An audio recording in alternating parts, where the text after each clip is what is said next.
Good afternoon and thank you for joining me for another 5-minute video.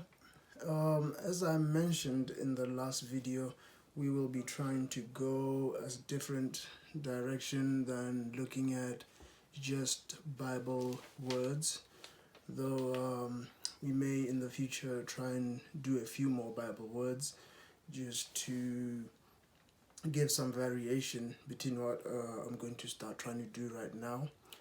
So at this point, I wanted us to try doing short summaries of each book in the Bible, and that is a lot of books of the Bible.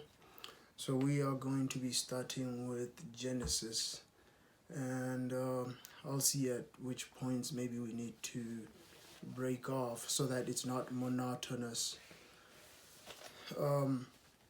So looking at Genesis, and these summaries are to help get a general idea of the book so that when you start studying it, those things start jumping out at you, as I tend to know, I continuously mention. The book of Genesis is what we would consider a book of beginnings. It is when we see God create the earth, we see the creation of man and everything that lives on the earth. We see the beginning of family when God makes the woman and gives her to Adam. That's in Genesis 2. And then as we go there, we start to see sin. We see nations forming. So it is a book of beginnings. There are a lot of things beginning in that book, which is it's where the Bible starts. So it is giving us everything. It's kind of like a history. So from there, from the start, it's kind of giving us the big picture, and then it starts to focus in on Abraham, and from there we follow that family, that line down through Abraham, and this is mainly because of the promise God makes in Genesis 3:15, which we do not have time to look too much into, but it's basically the promise for the salvation of man. So just a quick summary of what it is Genesis is about. It's a book of beginnings. It gives us the beginning of a lot of things, and its scope is broad when it begins, and then it begins to narrow and focus more until we are focusing on Abraham and his descendants.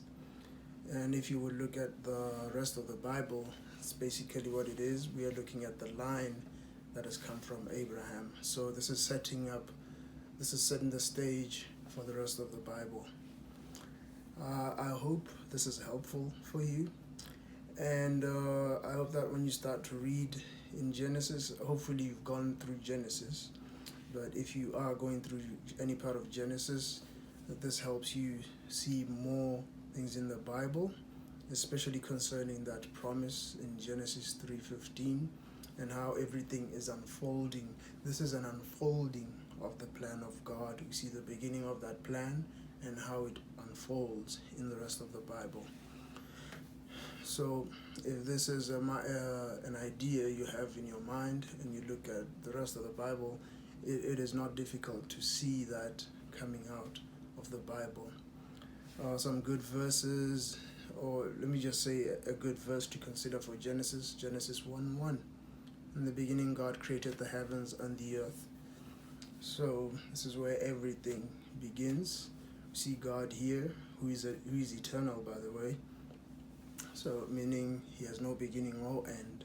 So God already is. And if you need to study that more, I would suggest you look more into it as well, because I don't know if I can explain it fully in a short video, but I may try to do that in future. But yes, I hope this helps you with Genesis and gives you a better outlook on the book. Thank you for joining me for this video, and I hope you enjoy your studies.